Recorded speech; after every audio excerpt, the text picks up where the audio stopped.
All right, so if we talk about the design process, which so with the lighting a little better, let's talk about the design process today. Why the design process? Well, and let's start with what is the design process and why that's important.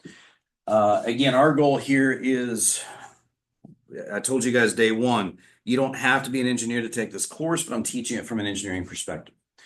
What is engineering? Well, engineering is the application of existing knowledge, scientific and mathematical knowledge, to try to formulate practical solutions to practical problems. So, in a nutshell, we try to take what your scientists and your mathematicians, their goal is to simply generate new knowledge, to learn new things about the world and the universe.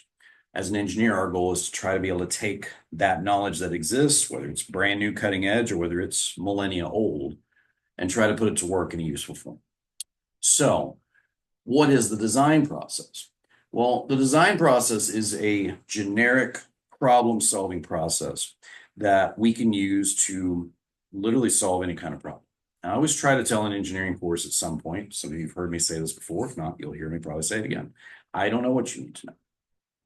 As an engineering instructor, I do not know what you need to know. If I do my job, you will go on to solve problems I can't even fathom exist yet.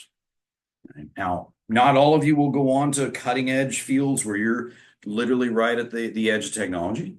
Some of you will. I have to treat you all the same. Some of you will go to work in areas where, hey, you're solving existing problems. You're just applying existing knowledge to find practical solutions to existing problems.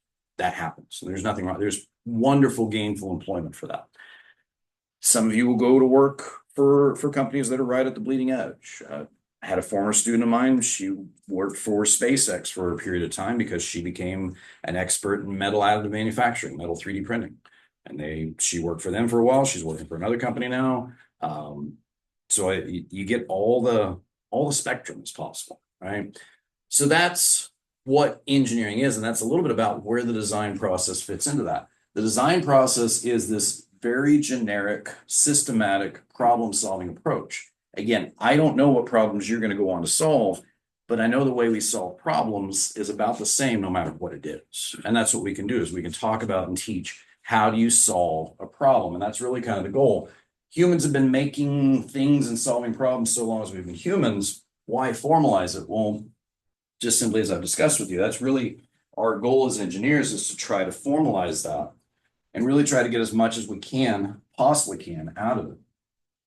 So what does it look like? Well, I've got a handful of engineering design texts sitting on my shelf downstairs. You're welcome to come look at them. If you want some reading material, I can give you some thoughts. But I've kind of pulled from several of them and tried to put together the best list of the design process I can. This one's a little more thorough than what I normally present. But if we break it down, there's kind of these first three steps here. The first one is what we did last time. I brought a client in. He's got, our Mr. Lynch, our physics lab technician, which I believe he is out sick today.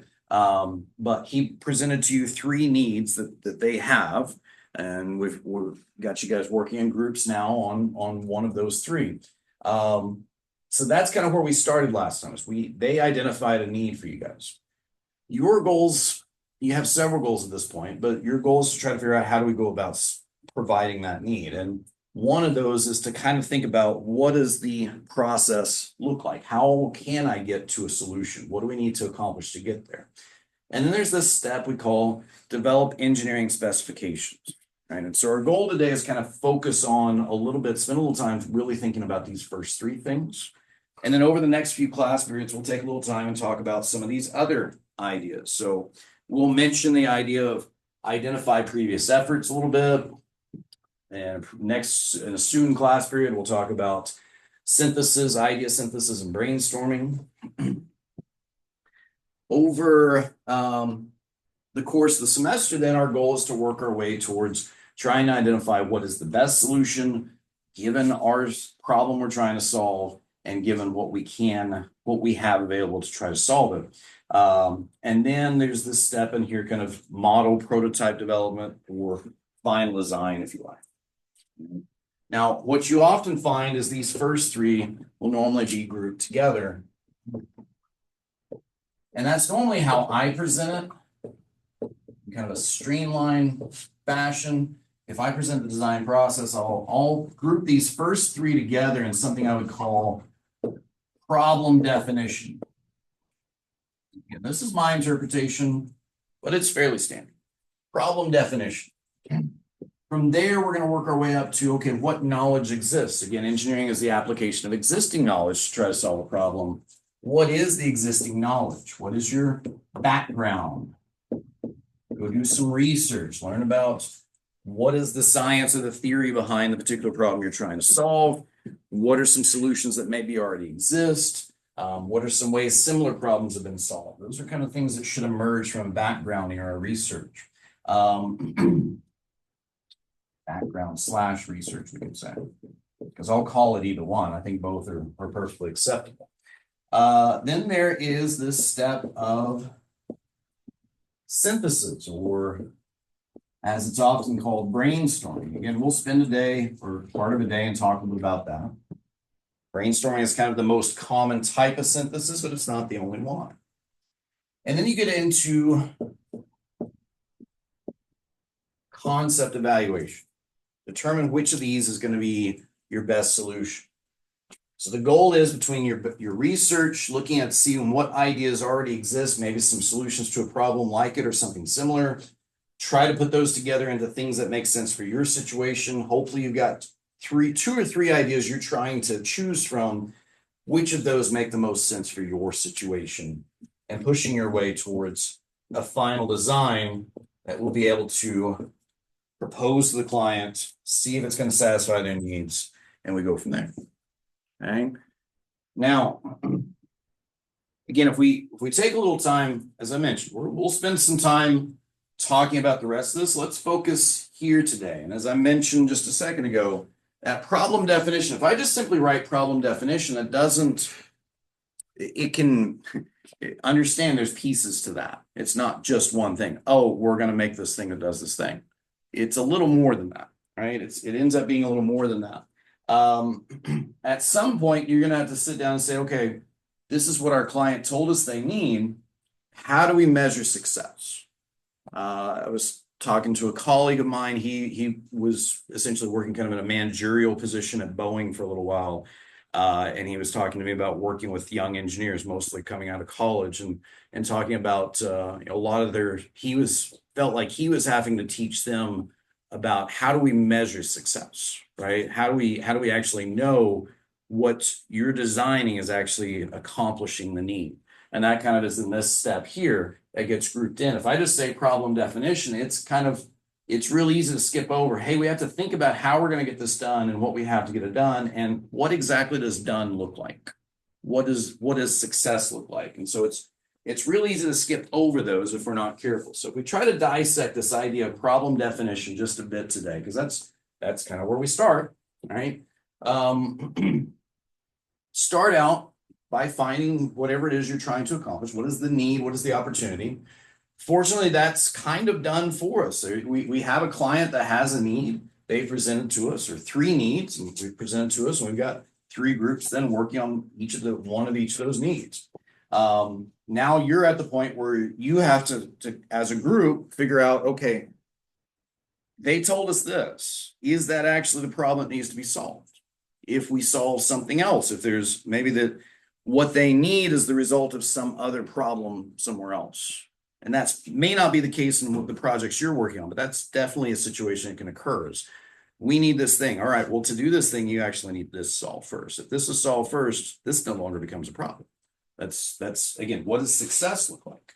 And sometimes you have to do some testing. Sometimes you really have to dig into it. And sometimes as you dig into your research and your background and you learn more about the theory behind a problem, then you find actually that's not actually the problem. That's controlled by these other parameters or variables, but you have to have that knowledge to be able to apply it. I've had some, especially kind of at junior and senior level engineering courses, sometimes I'll have the instructor ask us to go ahead and put together what's called a Gantt chart, which is just simply a timeline. It's just simply, and I just threw this together in Excel and put some dates in here and shaded some cells, right? It doesn't have to be real complex. and this is very generic. I've literally just taken the basic design process and I've listed that here and I've thrown some dates at it.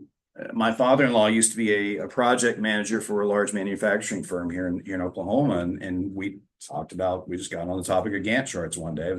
He was asking about what I was doing. I was saying, well, I talked about Gantt charts in class today. That'd be interesting. He said, yeah, we have these big Gantt charts that there's Gantt charts within the Gantt charts within the Gantt charts. So, it's like build new building. Okay, what are all the things inside build new building? Well, the plumbing and the electric and the HVAC's all got to go in. Okay, what's inside the HVAC? Well, we got to size the coolers and the chillers and all. It's right. You see what I'm saying?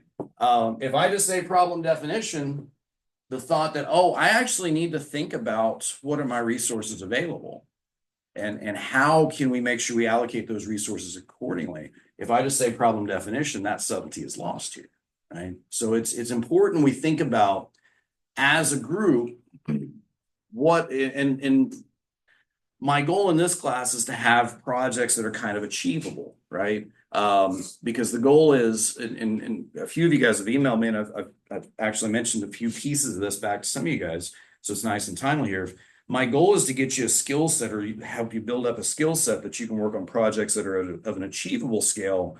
So when you start working on projects that are too large to be achieved by one or two people, you have the skill set in place to begin working then with more people, contractors, other team members on larger scale projects. Part of that is you have to, what are my resources? What does success look like? What is the problem we're trying to accomplish? What are my resources I have? For you guys, literally time is probably your most precious resource that you've got to schedule and you got to budget out, right? It's April. April goes fast. I know I've said this before. April goes fast. Just be aware of that. You guys are here, right? There's after today, 8 class periods left, and your report's due on class period 7 of those 8, right? So it's going to tick away pretty fast. Just kind of keep that in mind. Have some idea. You guys are going to hear me say this a lot. What do you want to accomplish today? What do you want to accomplish between now and when you guys meet next? What do you want to get done over the weekend? What do you want to be ready to tackle then next week? And that's going to change as you go along. But if you don't at least look at it and try to take a stab at it, you're going to overspend.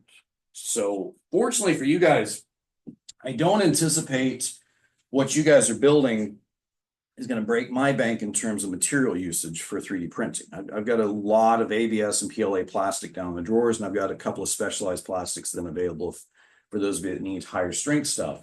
So we've had projects in this class before where we've said, okay, we have a solution and this is how much it costs. So you've got to make something that costs us less than this to print, right? None of you guys have that situation. None of you guys are actually on a monetary budget. Now, with that said, if you want to print something that's going to cost me $30 in filament, we're going to have a conversation about, hey, why don't we just go buy PVC pipe for this long cylindrical section there, and let's not print a big cylinder. We can go buy it off the shelf, okay?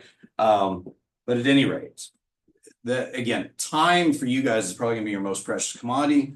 You don't have to do a Gantt chart, but if you wanted to kind of at least rough it in, and again, I would challenge you to think about what do you want to accomplish today? What do you want to get done between now and what do you want to be ready then to tackle when you guys meet again? Right? What do you want to get done over the weekend? And then what do you want to be ready to tackle when you guys get back? So and I would also challenge you guys today, sit down as a group, make sure you put in your own words, what is the problem you're trying to solve? In your own words as a group, what are you trying to solve? And by the way, that's going to be in your report. What I normally ask you to put in your introduction section of your report is literally that. What is it you as a group decided you were trying to accomplish in your own words? Don't just take what Mr. Lynch has provided in that document there and parrot that back. Process as a group, make sure you're all on the same page of what you're trying to accomplish. Because if you don't do that, what you don't want to do is you don't want to get to week 3 and 2 of you think you're trying to do this and one of you's trying to do that, and Mr. Lynch is somewhere in the middle, right? So make sure you have that conversation about what is it you're trying to accomplish. Understand what you say it is today might change because designing is an iterative process. As you actually learn more about what it is you're trying to accomplish and what success actually looks like and what ideas already exist out there, at any point you might come back and say, hey, that's actually not exactly what we think we had in mind, and you get a better understanding of the problem. And so you end up rewriting your problem statement to better accommodate your new knowledge that you gain.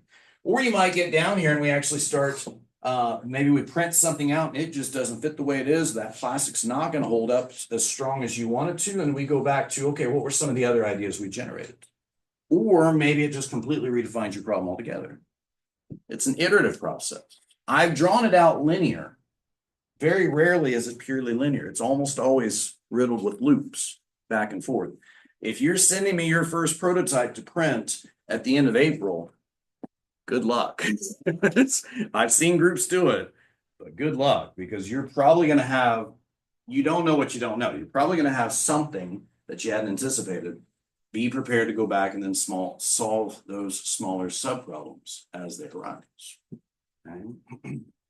So as you're trying to define, as you as a group are trying to write your problem statement, I would challenge you to do a couple things, right? Try to be general, but also try to be general, but don't be too general. Try to be restrictive, but not too restrictive. You want to try to get right in between the two. Include objectives, include constraints, which you guys don't have too many constraints. Whatever your client needs, whatever your client can't tolerate, it kind of becomes major contributing factors to that. But just be aware, it's real easy to write a problem statement that doesn't make sense. There are plenty of examples. We always try to give engineering students like you guys lots of examples of poorly written or incorrectly written problem statements. Those who've been with me in intro have seen this one, but it bears repeating because it's a really good example. The space shuttle program, for example. Right, so this is a classic engineering blunder that we like to talk about. It's a nice case study. The space shuttle program. So space capsules that we were sending up, when they come back into Earth's atmosphere, there's all this heat has to be dissipated because it's moving really fast and all of a sudden it hits the atmosphere. And now it's got to slow down because now it's actually hitting things, air particles, and those air particles generate friction, basically heat that ends up being dissipated. So as a space capsule re-enters the atmosphere, it heats up. It experiences a really, really high extreme temperature. As it does that, you end up compromising the structural integrity of that vessel. So we knew that. We knew that was a problem. We couldn't just keep reusing those space capsules and sending it up. But the space shuttle program, that was the goal. That's the Challenger and the Endeavour and these space shuttles. We wanted something that we could just send up and back and forth, spaceships, so we could just continue to reuse. Bring them home, refill them, upgrade the computers, put new experiments on them, send them back. Not have to start from scratch every single time we wanted to build them. That was our goal. Now, we knew we didn't have anything readily available that we could build the spacecraft out of that would do that. So if you go back in the literature, you can find a version of this problem statement that basically says, or the goal was to develop this new fancy space age material that could withstand that temperature of reentry. We have retired the space shuttles. We no longer use them. And we never solved this problem statement. Let that sink in. We never solved this. We figured out that was not the correct problem statement. As we learned more, we did lots and lots of research, and we learned so much about material science and hybridized crystalline metal structures. And we learned so much, and that's a ton of knowledge that now exists that we can use on other projects, and we do. Right? But we never solved this particular problem. As we learned more about it, we realized, okay, what is the need? What are we actually trying to do? Well, we're trying to get the astronauts home safely. That's number one. Can we get the space shuttle home safely so that it can be reused? Actually, they found a way to do that. Through their research and their study of all these advanced materials, these crystals, and very high heat content structures and substances, they found this substance that they could actually put on a coat of this substance on the outside hull of the metal ship. And it was literally designed to burn off. So they found some material that would burn off on reentry. And they basically figured out they could use it kind of as a protective layer, a heat shield. And so they came up with a system where they would put tiles of this material, this crystal material that would burn off on reentry. And as that material was disintegrating and burning off, it would dissipate the heat away from the space shuttle and protect the structure of the space shuttle from being compromised. And so they could reuse the space shuttle over and over. When it came home, they just scraped off any remaining of this crystal residue, put a new layer of tiles on, send it back. This is a problem statement that's a little too restrictive. And that's okay if you write one, you just had to be ready to recognize that. Again, as you learn more, you may go back. I'm asking you today, put a problem statement in your own words. Just be ready to rewrite it as you learn more. That's okay. But just make sure we're all on the same page as a group. What is it that you're trying to accomplish? What does success look like? And what do how are we going to allocate the remaining time and resources that we have? So I try to mix in some other stuff, maybe some stuff that I haven't talked to you guys, and those of you who've had intro with me, because I know it's quite a few of you, not all of you. Again, it's not a requirement. I think, if we think about trying to evade a predator, for example, as a problem statement, that's kind of a good thing to have as a problem statement, right? We don't want to get eated. If we think like, if we take it, for example, the zebra animal, for example, most prey species have a much wider field of view. Most prey species have their eyes set on the side of their face instead of, species that have evolved to be predators like us and other primates and cats and dogs, where these species all tend to have eyes facing forward, a more narrow field of vision. Prey species tend to have a wider field of vision, so they're more likely to see predators coming. They also try to be as fast or faster. You don't necessarily have to be faster than the predator. You just have to be faster than the one next to you, right? If you travel in herds. So those are, but if you definitely can be as fast or faster than your predator, then that's helpful, but you have to see them coming. Traveling in herds helps strengthen numbers, but there was a period of time where the theory about why zebras have stripes, there was a long period of time where we believed that pattern, that moving pattern of a herd of all these different stripes was difficult for a predator to pick out individuals in this mass of moving stripes.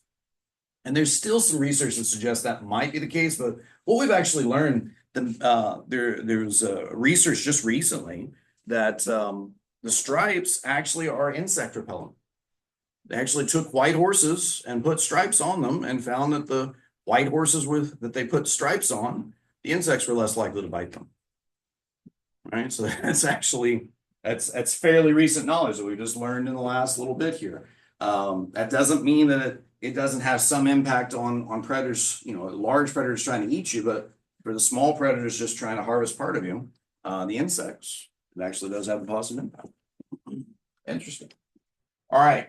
So again, keep in mind, I'm going to write problem definition whenever I talk to you about the design process. Keep in mind, there's several pieces to this, okay?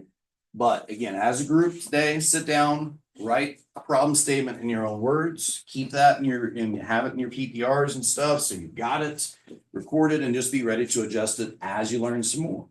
I don't spend a ton of time talking to you guys a lot of times about research, but that doesn't mean it's not important. There are, if you're not aware, there are websites. There's places like Thingiverse or there's others. But if you go to a search engine and type in 3D printing files, you'll find all these different websites where people can make things and they upload their files to this universe that other people then can download those. Thingiverse is a place where people can it's a universe where people can upload their things. It's been around for quite some time. What we find when we're working down in the lab, a lot of times we'll start at Thingiverse just to kind of get ideas. Maybe somebody's made exactly what we want and it's a good design. A lot of times it's probably not the best design, but it's a thing that works, right? And so it's a really good place for getting inspiration.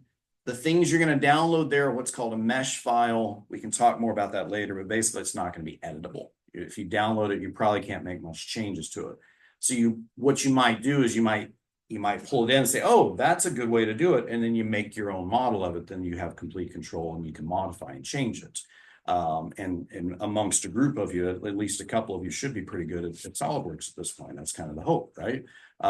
So that's a way that you can do some research of, hey, is there something like this, or is there something, maybe somebody's made something similar to this that we can just get some ideas from. That's one way you can do that. Again, also make sure you understand that all of you are working on either some kind of laboratory experiment apparatus or some kind of classroom demonstration. Make sure you talk to either Professor Gilbert or Professor Safavina or Mr. Lynch about how is this used and what topic are they, what's the theory that they were trying to learn about, and make sure you have some basic understanding of what that theory is, right? So then you have a better idea of, okay, what does this actually need to accomplish?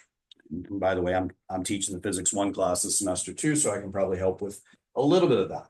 And I teach a lot of classes that come after physics, so I'm happy to help, but definitely a lot of times they're kind of our physics professors, and Mr. Lynch serve kind of as your primary client. So make sure you know what theories you should look at and learn a little bit about, so you have a better idea of what things will and won't work for them.